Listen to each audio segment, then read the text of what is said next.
साथियों, मैं उमाकांत सिंह अपने यूट्यूब चैनल फाइनेंशियल फ्रीडम के माध्यम से पुनः आपसे वित्तीय चर्चा हेतु प्रस्तुत हूँ। साथियों, वित्तीय स्वावलंबन हेतु हमें अपने प्रत्येक व्यय पर कड़ी नज़र रखनी पड़ेगी तथा बचत एवं निवेश को अधिकतम ध्यान देना होगा। हमारे व्ययों में आयकर एक प्रमुख ऐसा व्यय है, वार्षिक व्यय है, जिस पे हमारी आय का एक बड़ा अंश टैक्स के रूप में जाता है। आयकर में कम से कम टैक्स देने के लिए कौन कौन सी छूट राहतें प्राप्त हैं, इसके बारे में हमें विस्तार से समझना होगा। साथियों, धारा 10 के अंतर्गत हमें सकल आय में से अपने मकान किराया भत्ता अथवा मकान के किराए के रूप में व्यय की गई धनराशि पर टैक्स से छूट मिलती है। जब हम व्यय की गई धनराशि से टैक्स के छूट प्राप्त करना चाहते हैं तो ऐसी धनराशि जो हमने व्यय की है उसमें से हमारे बेसिक का 10% घटाकर हम देखते हैं कि मकान किराया भत्ता अथवा भुगतान की गई धनराशि जो भी कम है वो धनराशि हमें टैक्स छूट के रूप में प्राप्त होती है। इसके बाद दूसरा मानक कटौती आती है जो 50,000 रुपये एक फ्लैट कटौती है, जिसे सकल आय में से घटाकर टैक्स राहत प्राप्त की जाती है। इसके बाद जो प्रमुख बचत आती है वो 80C से हमारे इनकम टैक्स में बचत होती है। धारा 80C के अंतर्गत हमें अपनी आय से 1,50,000 रुपये तक की टैक्स छूट प्राप्त है। अब धारा 80C में कौन कौन सी योजनाओं में निवेश अथवा बचत करके हम टैक्स छूट प्राप्त कर सकते हैं, ये जानना भी उपयुक्त होगा। और ऐसी योजनाएं हैं 15 वर्षीय PPF डिपॉजिट खाता, लोक भविष्य निधि खाता जो 15 वर्षीय होता है, इसमें जमा की गई धनराशि धारा 80C से आच्छादित है। इसी प्रकार mutual fund equity link scheme भी जो 3 वर्षीय होती है वो धारा 80C से आच्छादित है। इसी प्रकार 21 वर्षीय सुकन्या समृद्धि योजना अकाउंट जो है, इसमें जमा धनराशि 80C के अंतर्गत ली जा सकती है। 5 वर्षीय टैक्स सेविंग FDR जो है, इसी प्रकार 5 वर्षीय राष्ट्रीय बचत योजना जिसे हम NSC कहते हैं, ये भी धारा 80C से आच्छादित है। सीनियर सिटीजन सेविंग स्कीम 5 वर्षीय है, इसमें जमा की गई धनराशि 80C से आच्छादित है। नेशनल पेंशन स्कीम में जो हम धनराशि जमा करते हैं वो भी धारा 80C से आच्छादित है। लाइफ इंश्योरेंस प्रीमियम जो हम पे करते हैं, ये धनराशि भी धारा 80C से आच्छादित है। हमारे बच्चों की ट्यूशन फीस जो हम जमा करते हैं वो धारा 80C से आच्छादित है। हमारे हाउसिंग लोन का जो प्रिंसिपल मूलधन हम रिपेमेंट करते हैं वो धारा 80C के अंतर कर छूट से आच्छादित है।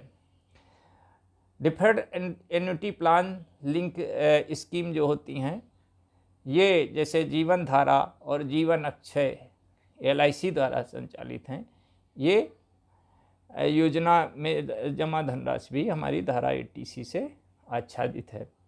स्टाम्प ड्यूटी एवं रजिस्ट्रेशन चार्ज के रूप में यदि हम कोई संपत्ति खरीदते हैं, जो धनराशि हम व्यय करते हैं तो वो धनराशि धारा 80C से आच्छादित है। इसी प्रकार NABARD national bank of agriculture and rural development जो है, उसके अगर किसी बॉन्ड को हम सब्सक्राइब करते हैं तो धनराशि भी धारा 80C से आच्छादित है।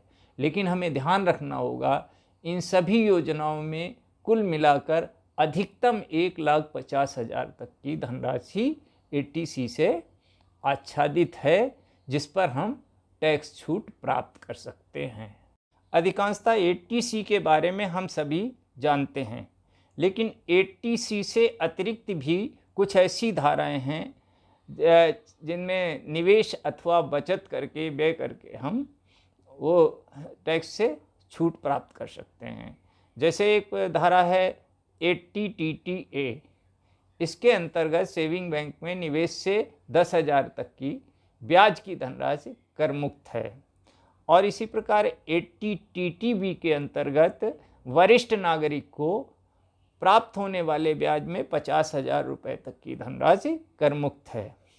धारा 80G के अंतर्गत हम किसी भी स्वयंसेवी संस्था को डोनेशन देकर भी अपने मूल वेतन के 1/2 के 10% तक की धनराशि टैक्स छूट के रूप में प्राप्त कर सकते हैं।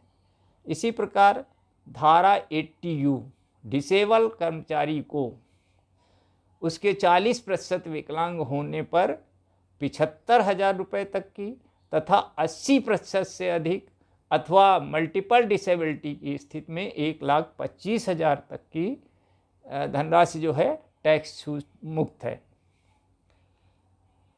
इसी प्रकार धारा 80DD भी हमारे अगर डिपेंडेंट को न्यूरोलॉजिकल डिसीज है तो उस पर भी हमें 40,000 तक की धनराशि टैक्स से मुक्त है। उसमें धारा 80D के अंतर्गत यदि हमने कोई चिकित्सा बीमा लिया है तो 25,000 रुपये तक की धनराशि कर मुक्त है।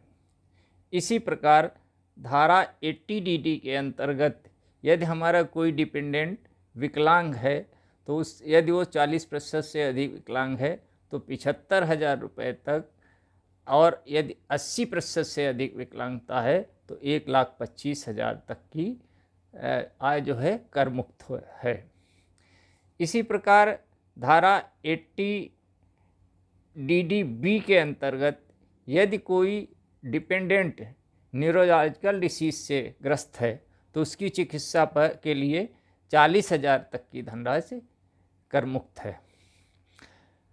इसके अतिरिक्त धारा 80 जो हमारा यदि हमारे किसी डिपेंडेंट ने एजुकेशन लोन लिया है तो उस पर रिपेमेंट के रूप में जितनी भी ब्याज की धनराशि है उसकी कोई सीमा नहीं है, वो उतनी आय कर मुक्त है।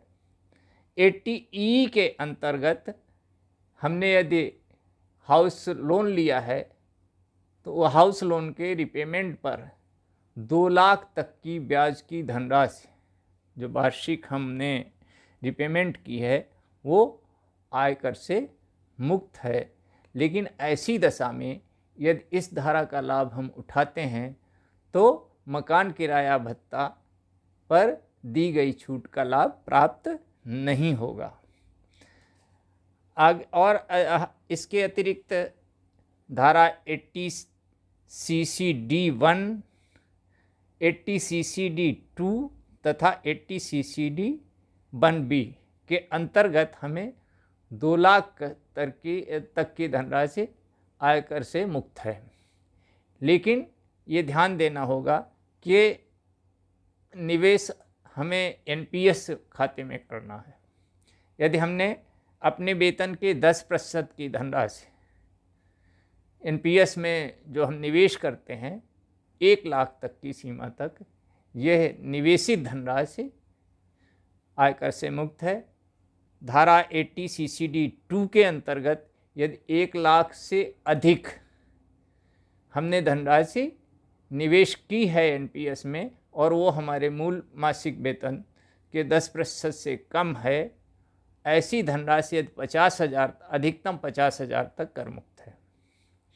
धारा 80CCD1B के अंतर्गत रुपये 50,000 की धनराशि जो नियोक्ता अंशदान हमें प्राप्त हुआ है वो भी कर मुक्त है। इस प्रकार यदि धारा 80CCD1, 80CCD2, 80CCD1B में हम 2 लाख की निवेश राशि पर छूट प्राप्त करते हैं तो हमें 80C के अंतर्गत छूट का लाभ नहीं प्राप्त होगा। यदि हम 80C के अंतर्गत 1,50,000 की धनराशि पर आयकर की छूट लेते हैं, ऐसी स्थिति में 80CCD2 के अंतर्गत हमें 50,000 की अतिरिक्त जो है छूट मिल सकती है। इस प्रकार हम आयकर को अधिक से अधिक बचाकर उस बचत की धनराशि को निवेश करके आर्थिक स्वावलंबन की दिशा में बढ़ सकते हैं। साथियों, इस वीडियो से यदि आपको उपयोगी जानकारी प्राप्त हुई हो तो अधिक से अधिक लोगों को शेयर करने का कष्ट करें ताकि अधिक से अधिक लोग इसका लाभ उठा सकें। साथ ही इस वीडियो पर आपके रिव्यूज़ और कमेंट का हम सदैव स्वागत करेंगे और हमें इंतज़ार रहेगा कि आपके रिव्यू और कमेंट हमें प्राप्त हों। इसके साथ ही आपसे आशा है, अनुरोध है कि यदि आपने अभी तक हमारे यूट्यूब चैनल फाइनेंशियल फ्रीडम को सब्सक्राइब नहीं किया है तो कृपया सब्सक्राइब करने का कष्ट करें, जिससे इस ट्यूब पर साझा की गई उपयोगी जानकारी आप तक निरंतर पहुंचती रहे। साथ ही हमारा उत्साहवर्धन भी होता रहेगा, जिससे हम अधिक से अधिक उपयोगी जानकारी इकट्ठा करके आपके साथ शेयर करते रहेंगे। धन्यवाद। जय हिंद, जय भारत।